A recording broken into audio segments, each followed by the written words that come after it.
Welcome to Walpole Five-0. I'm Chief John Carmichael. Today is May 23rd, 2017, and plenty to go over before we get to the log today. And I was just commenting how my print has to get bigger as we go along with this because I can't see. I think I need glasses, but bear with me. Click it or ticket. So, Executive Office of Public Safety and Security, we just secured a grant for seatbelt enforcement. So we just want to put out there that during the month of kind of May and June, we will be out there looking for seatbelt violations. Now this is for secondary violations. The police don't just stop a car that, if people are driving around and they don't have their seatbelt on.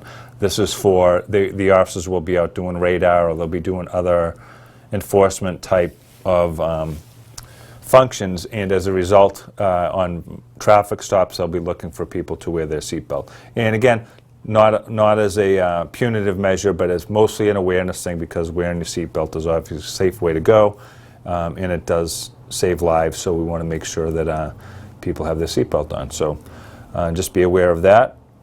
Want to say congratulations to the Walpole High School seniors. Their last day of school today. Congratulations, have a great summer, and as you get ready for your next endeavor, whether that be college or military or whatever it might be, but in any event, do great things out there, and I'm sure you all will, and congratulations on your last day of school as a senior at Walpole High School. Emergency Preparedness Seminar. Firefighter Eric Bailey did a day-long training this past weekend, and he did an amazing job with this, but he held a training for people that are hard of hearing and deaf and have other types of hearing issues. And he also asked us to get involved with that, and we had dispatcher Jenna Barnett go over, and she did a whole presentation for the group, just basically trying to explain how they can be prepared for emergencies as far as calling 911. And Jenna, on very short notice, quickly made up a quick presentation, and she went over there, and we kind of threw her under the bus, but she went over there, answered all the questions, and did her little presentation, and it was very helpful. So we want to thank Eric Bailey for including us, and I want to thank Dispatcher Barnett for her stepping up and taking care of that for such something that's very important, and explaining what to do when you're hearing impaired and there's an emergency type situation. So great job by them. We need to mention the positive ticket program. So as you know, we have a program where we try and catch kids doing right. We'll pull kids over, whether they be on a bicycle or a school event or something like that, and we catch them doing something right, we'll issue them what we call a positive ticket, and we always hope that the first ticket that someone ever gets is a positive ticket. And we've had this program's going on for about a year and a half. Officers have written hundreds and hundreds and hundreds of these, and we look at it like this, that every single one of those tickets is a positive interaction with a youth somewhere.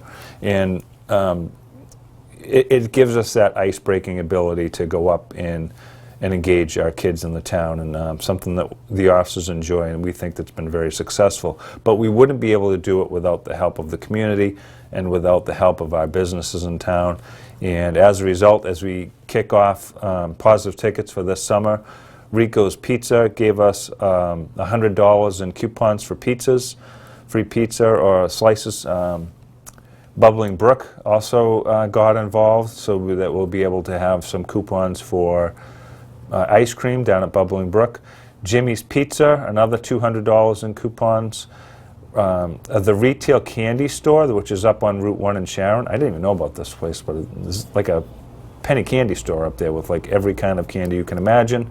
It's a retail candy store. They gave us $200 in coupons. Family Pizza, another $200 in coupons for pizza slices, and McDonald's joined in with some French fry coupons. And so we thank them so much. Many other companies and businesses in town have donated to this program, because it's not something that just comes in our budget. It's something that the community gives us to work with the community, and without them we wouldn't be able to do this program. So we're very grateful, and we're going to be out there looking for kids doing things right so that we can give them positive tickets for all these different places, and we look forward to that. So good thing, and thank you very much. Crimes Against Women Conference in Dallas, Texas. Sergeant Hazeldine and Officer Bethany are down there right now. They're participating in this huge Crimes Against Women conference, and they were able to get a grant to help pay for this too. But a very important issue, you know, as we know, domestic violence is always a problem. Sexual assault is a problem. Any type of crime that's perpetrated against a woman is a problem, and this is going to give them a very good sense of you know, things that we can target and resources that we can use here in Walpole that we can put into effect and help deal with these types of situations. Another one that we'll be dealing with is a human trafficking issue with new hotels going back in Walpole. Believe it or not, we do have issues involving human trafficking. And actually, one case that I'm going to get to this past week somewhat involves that. So with no further ado, I would like to get into the log entries on May 16th. Emotionally disturbed person. This was a bolo, be on the lookout, from Attleboro, and person had reportedly had suicidal ideation, and officers were able to locate this individual coming up from Attleboro in the Walmart parking lot, and were able to speak with that person, de-escalate, and able to get a section for Norwood Hospital so they can get them evaluated and get them some help. So great job by the officers there, and good eye in answering the bolo. Going away forms, I want to thank a lot of our residents. Thanked us this past week because of the going away forms that we do. So when people go on vacation, they can submit a going away form, and the officers, while they're on their routine patrol in their sector, will check on the house and do some security checks and make sure everything's in order. And they do this routinely, and we actually get a lot of them in. So I thank the residents for recognizing the officers, and I thank the officers for being vigilant and being proactive and making sure that when people go away on vacation that their house is secure. Hit and run, Officer Powers, he conducted a follow-up on a hit and run on a crash that occurred the day before.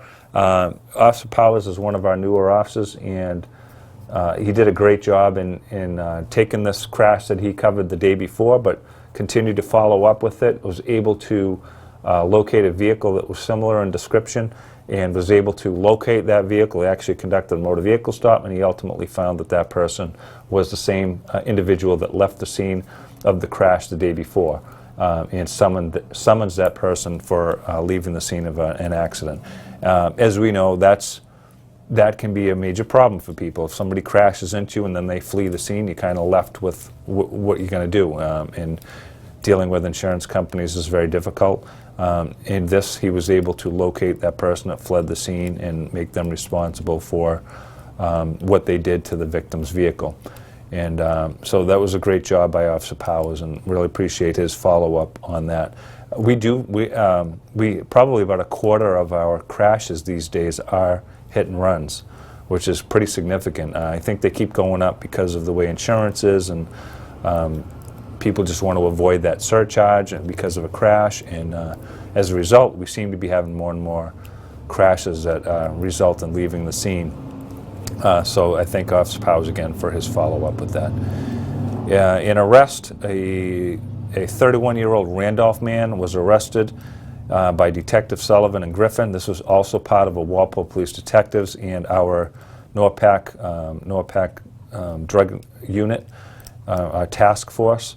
And this was, and I've mentioned this before, that with the new legalization of marijuana, you still can't sell it. You can't deal it. And the only people that can do that are either licensed people through DPH with a medical marijuana dispensary, or through a Cannabis Control Commission for recreational, which doesn't exist yet.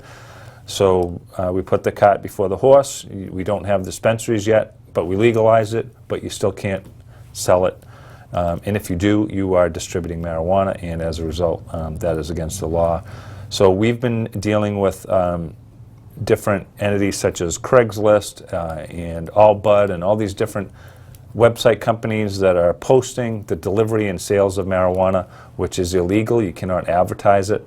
And as a result, this individual was advertising in the Walpole Norwood area, and so we offered, they were offering marijuana for sale, so we purchased it. We ordered it up. We purchased $100 worth of marijuana, a quarter ounce, which is $400 for an ounce, which is quite expensive. And as a result, we had an undercover officer purchase that marijuana, and as a result, we stopped that individual, arrested him for distribution, and we seized $900 in cash, all individually packaged, as a drug dealer would do, and over 6 ounces of marijuana, and the individual was arrested for possession and for possession with intent to distribute Class D. It may seem trivial, but the problem is that law enforcement across Massachusetts has to deal with this immediately, because we can't let the legalization issue get out of control. There are still laws that have to be abided by, and as a result, we're going to make sure that we just don't have this open market of drug dealing in Walpole. So we will continue to do rips like this. We call it a rip. Now, $400 an ounce, that's pretty expensive. Again, that's the reason why the black market will never go away, because if a dispensary is $250 to $400 an ounce, and that's what the street price is, they kind of just stay together and they work together on that. And you won't see the price go down. It will remain about that level. So moving on, another arrest. There was a female observed by Detective Benner, who he knew to have a default warrant out of Quincy. He stopped that individual on foot and arrested the female for the default warrant out of Quincy for OUI, alcohol, and negligent operation of a motor vehicle. Sex offender in investigation on Main Street. Officer Crown and Slavin were handling this. A private investigator believes that a sex offender was living at an address where there are children, and that private investigator felt that that individual could be in violation of probation. And as a result, the officers, Slavin and Crown, investigated this matter, and they found that this individual was indeed a sex offender. However, they had transitioned out of the sex offender registry after 20 years of being in compliance with their probation terms. And that's the new law. That's the way this happens now. People who are registered sex offenders will stay on this list. There's 3 different levels, level 1 being the less likely to offend, level 3 being the most likely to reoffend, and 2 is in the middle. But this individual was a level 3 sex offender who has gone through the term of his probation over these years, abided by everything he was supposed to do with the Sex Offender Registry Board, and as a result, he is no longer actually a sex offender who has to register anymore, and that's Massachusetts law. You have to appreciate the private investigator passing on this information, and there are times when sex offenders, if they are on probation, that they could they may have a compliance where they have to stay away from children, that type of thing. That was not the case in this case, and as a result, everything was on the up and up, and appreciate the investigator and Officer Crown and Slavin for doing their job on that.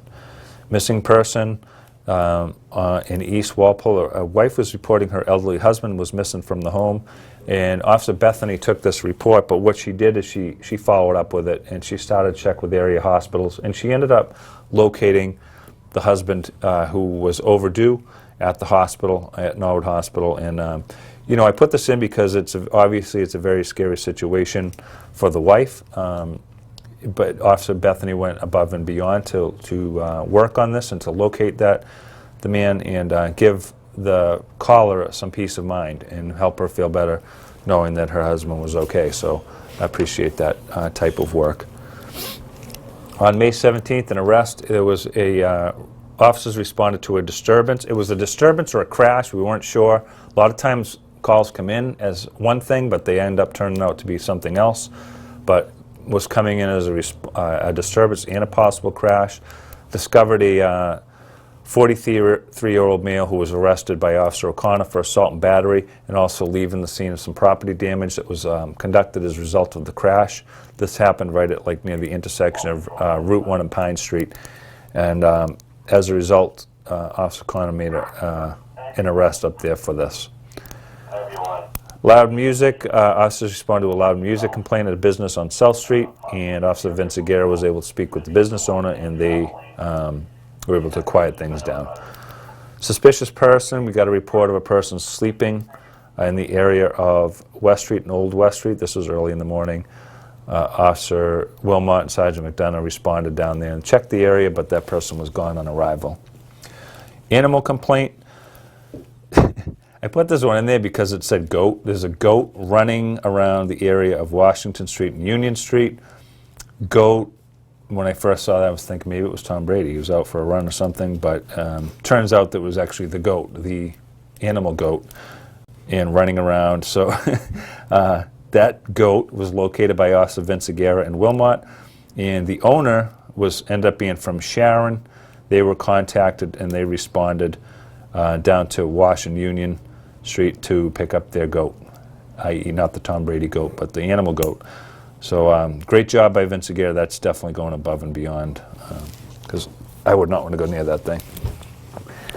Disturbance, a verbal dispute. Officer Foley and Perchicante dealt with a verbal dispute between two tenants, and as a result, they were able to sit down and peace was restored between those two individuals. And I mention that a lot of times because we are peace officers, and sometimes we need to be that person in the middle and help mitigate those problems, and peace was restored in this case. So there was a larceny. I mentioned this because I feel bad for this little guy.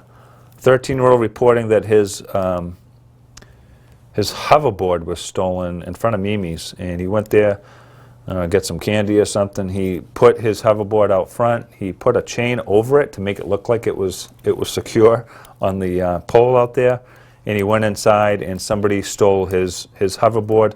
It's a black hoverboard with pink spots on it, apparently.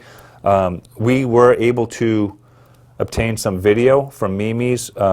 We did observe a African-American male, little older, a teenager probably, but older than the 13-year-old, and the African-American male went up and he stole that hoverboard and actually rode away on it. We also located a witness who observed this action take place, and so far we have not identified who this person is yet, but we are working on it, and feel bad for the guy who had his hoverboard stolen. I feel bad because I had my bike stolen one time when I was a kid, and I did not. That wasn't a good thing. So it is still an investigation, though. So an arrest of a Norwood woman, 28 years old, by Officer Beeman for larceny, and as a result of the arrest, also discovered Suboxone, which is a drug that helps people deal with opiate addiction, and there was no prescription for this, so the individual was also charged with possession of Class B. So, and that was it for that one. Arrest, this was an OUI, also resulting in a crash. This was a report of a motorcycle crash in North Walpole, and the individual on the motorcycle had crashed, went off the road and crashed into a fence. Officer Foley and Officer Dolan responded. That motorcycle operator got back on the motorcycle and fled the scene, so it was kind of hit and run type of situation. The officers then were able to kind of set up a perimeter looking for this motorcycle operator, and mostly to make sure the guy was okay. I mean, if you get in a crash on a motorcycle and you get up and walk away, you're doing pretty good. But this individual got on, he drove away. Officer Foley sees a motorcycle driving on Main Street or Route 1A with a huge branch coming out of the side of it, and he figured that was the motorcycle, and he conducted a motor vehicle stop, and he found that operator to be impaired by alcohol. So Officer Foley ended up offering that person a field sobriety test, to which they refused, and Officer Foley took the other factors into consideration, and he placed the man under arrest for OUI and leaving the scene of property damage, i.e. the fence, and as well as Mark Lane's violation. And so, you know, this individual also refused to take a breath test while at the station, and, you know, I don't know, based on Officer Foley's observations and what he annotated in the report, I would say that this individual was indeed impaired. But when the police stop a vehicle and they suspect that person could be impaired, and they offer field sobriety test, and the person refuses, there's not much the officer's left to do other than make sure that he keeps our roads safe and bring that person in. allowing that person to drive off in that circumstance would not be a good idea. So in this case, Officer Foley did a great job on this, and as a result, this person was taken off the roadway. In abduction, so this call, kind of an interesting call, but a female went in to see Scott's on Route 1 and Common Street, and as she went inside, she told the workers that she did not feel safe, and that there was two male individuals in her vehicle that were threatening her, and she did not feel safe around them. These statements also from the victim included that one of the men had a knife, and that while they were driving on Route 1, they had made statements, at least one of them had made statements that she was his hostage. This really caused this woman to fear for her safety. She doesn't really know these two guys, but they were an acquaintance. They are both from the North Shore area. She was from New Bedford and was told to drive them around for the day, and they were going to pay her, and they had promised her some other things that they reneged on. So as a result, the officers went up there. On their way, these two individuals flee. One individual was found right away, and turns out that the first person, when he was located, didn't have so much to do with this case as the other person did. So the officers continued to look for the second individual. We identified him as Jesus Reyes from the North Shore, and we also discovered that Jesus has 2 active warrants out for armed robbery up on the North Shore.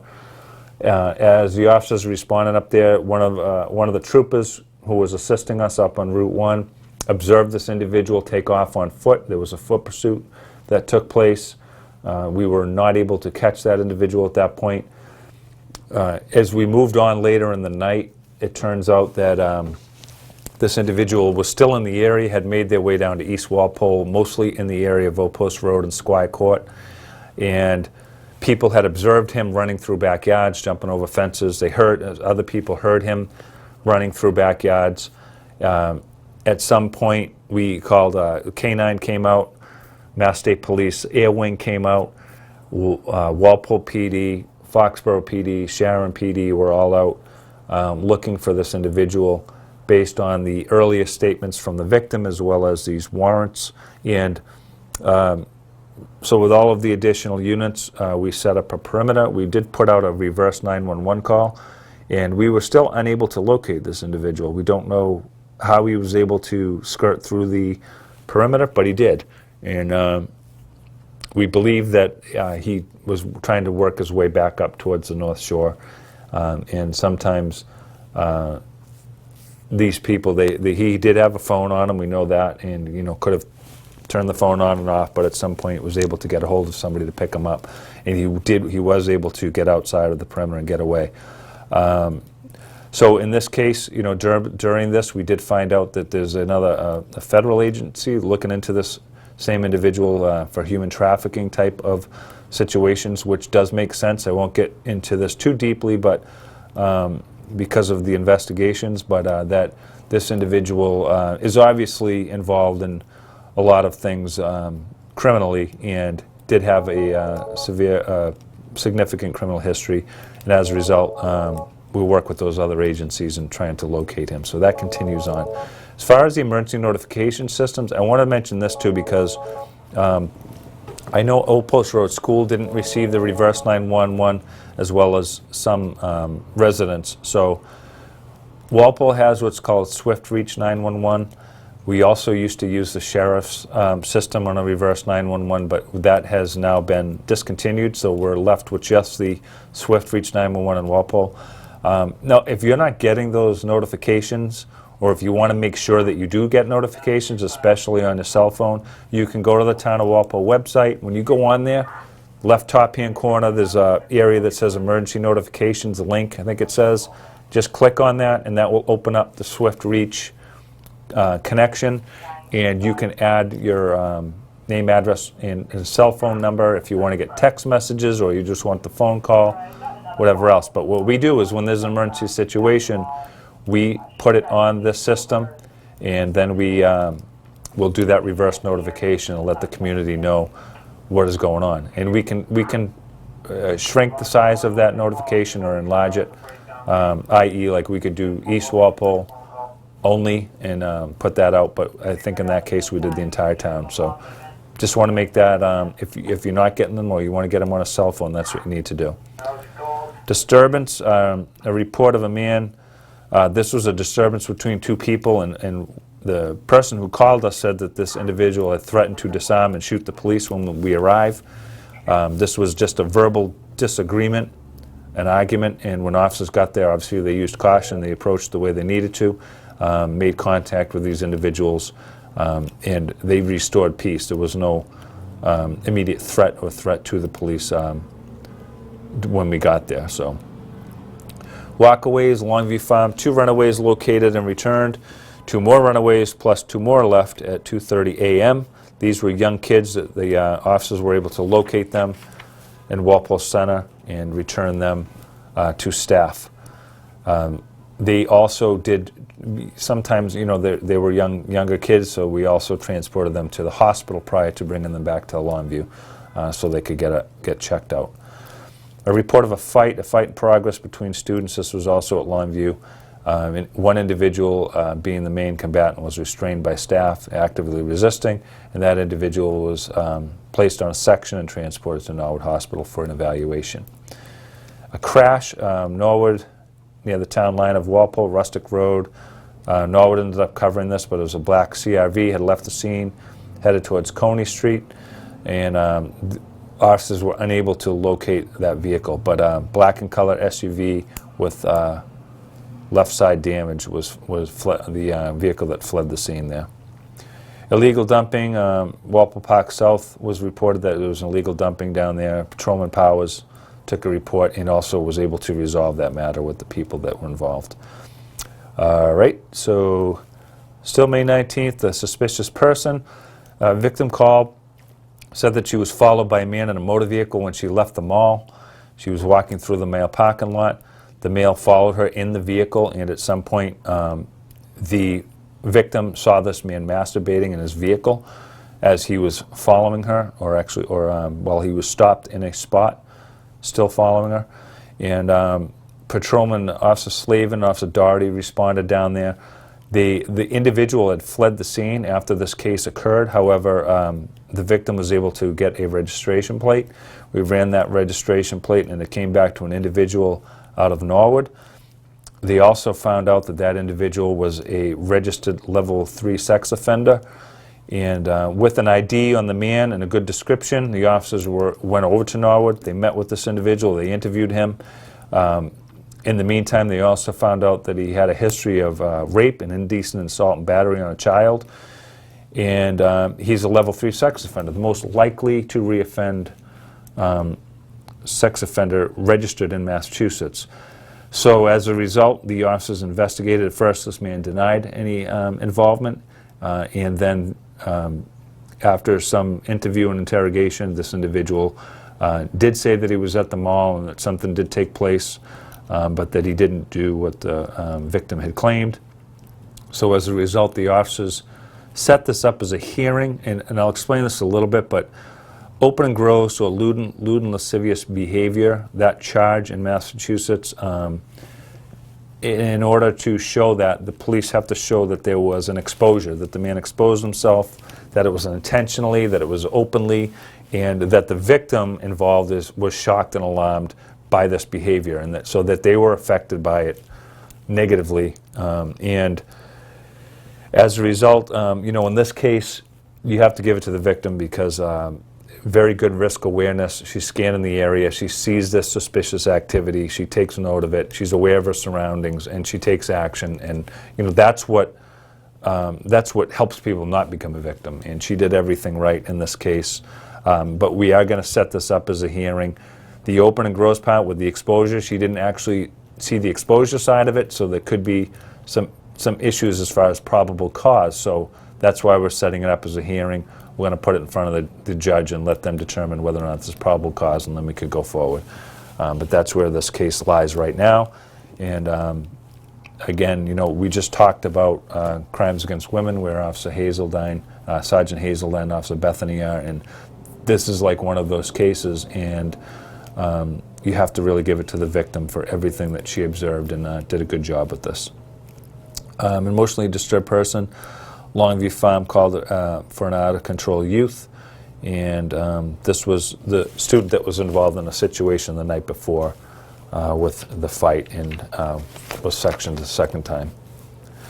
Traffic control, South Walpole after the concert. Wasn't too bad after the Metallica concert, but still several taxis and limos were removed from Water Street by on-duty officers. We're working with the stadium to try and get extra detail officers there for post-event, because we don't have officers for that post-event paid for by the stadium. But our main problem down there after the event is limos, taxis, Uber drivers, and that type of thing. And we need extra officers to help with that, bottom line. So we're working on that. Noise complaint, loud party.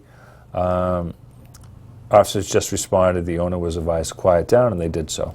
Crash with personal injury. Officer O'Connor and Wilmot responded to multiple car crash on Route 1 by the Walpole Motel.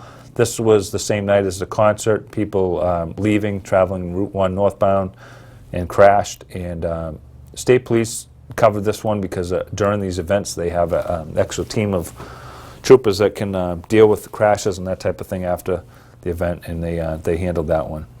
Crash with injuries, Route 1 and 27. Officer Foley handled this one. One individual transported to Norwood Hospital. Summons, Officer Beaverman summons an operator for a suspended license after he conducted a motor vehicle stop. Another noise complaint of fireworks. Hey, it's starting early. It's not even close to the 4th. But he went up there, and these fireworks were occurring up in the Plimpton Street area, and they immediately quieted down after that, and they reported back that the area was quiet. So, but getting an early start on that, I guess.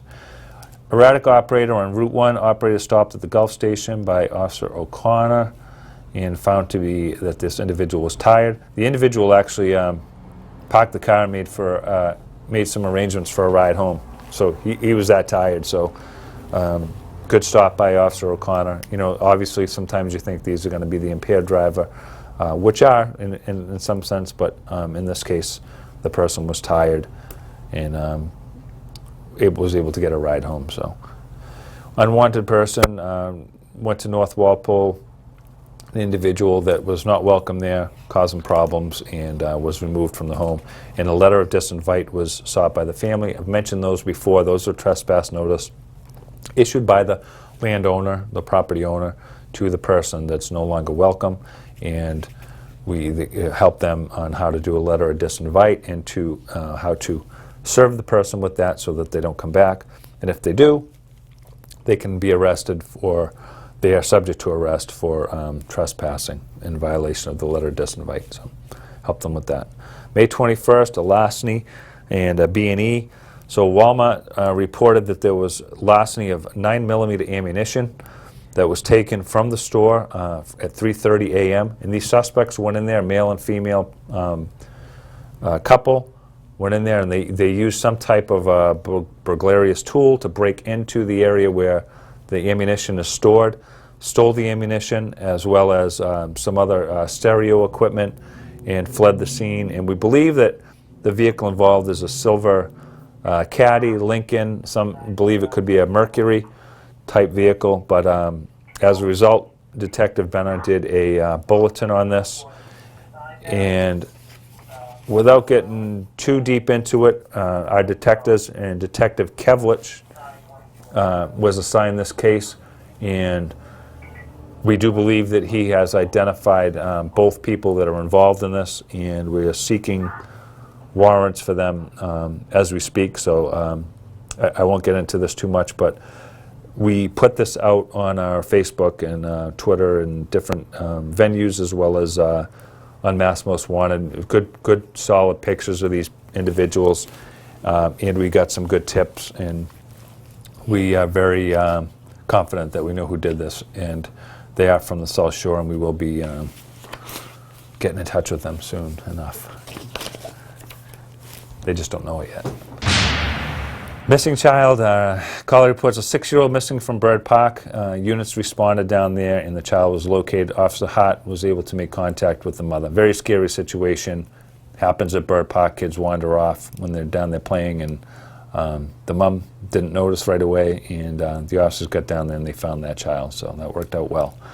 Emotionally disturbed person with a knife, officers responded and de-escalated, talked to the person, and were able to transport to Norwood for an evaluation. Officer Hart, our school resource officer, who does an amazing job, went on board to help out.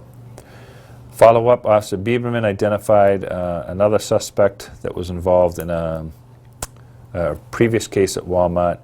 And, oh, I already mentioned that one. That was one of the arrests we had, so sorry about that. Child in need, Officer Wilmot responded to the area of Sector 3 or West Walpole, and report of a child who couldn't find her dad. She was in the car and her dad wasn't there, so it turns out that the best turnout it could have is the dad stopped to meet with a customer, and the daughter was in the back seat. She fell asleep, so the dad just went in to speak with the customer for a few minutes, and she kind of awoke while he was in there and got scared and called. We went down there, but everything was okay. Everything turned out fine. So glass break, we reported glass break in North Walpole. We went up there. Officer Wilmot and Dolan checked the whole area, but they couldn't find any signs of any broken windows or where this originated from. Obviously, these are concerns if there's a house break or something, but even following this, we got no reports of any damage to a home or a break-in or anything like that. So I'm not sure where this originated from. A crash with personal injury. A utility pole was struck on Main Street at Spring Valley. Officers Wilmot, O'Connor, Haber, and Vinzagera responded and caused significant damage to the pole, so Eversource was notified. They came out. There was injuries to the driver who struck the pole, and they were transported to Norwood Hospital. And I went by there today, and Eversource is already out there and exchanged that pole out, so hopefully that's been taken care of. A summons, Officer Maganello conducted a motor vehicle stop on an unlicensed operator, and as a result, that person will be summoned into court for driving without a license, and the vehicle had to be towed, obviously. OPR ride to school, Officers Hart, Maganello, Pylon, and Murphy helped out with a ride to school, to Old Post Road School on May 22nd. Still a great program, only a few days left to get those in for us kids that win some type of an award at school or a raffle, and we give them a ride to school, and that's been a great program this year. I really enjoy it.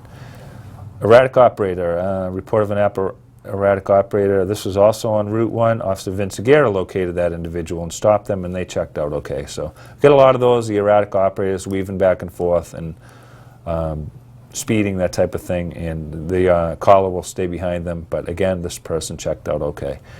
And a well-being check at Walmart. 3 children were left in a motor vehicle. Officers Pylon and Murphy went up. They spoke to the parent, and it turns out that one of the children in the car was old enough to kind of oversee the kids while the mom ran inside. I've talked about some of these before when there has been young children left unattended in the car, and as a result, we've had to file a 51A, which is a report with DCF that there is potential for neglect or abuse. And not in this case. One of the children in the car was old enough to watch over the 2 smaller siblings, and as a result, everything was okay with that. And so that's it today. I'm Chief John Carmichael, and I thank you for joining me again with Walpole 5-0, and take care. Thank you.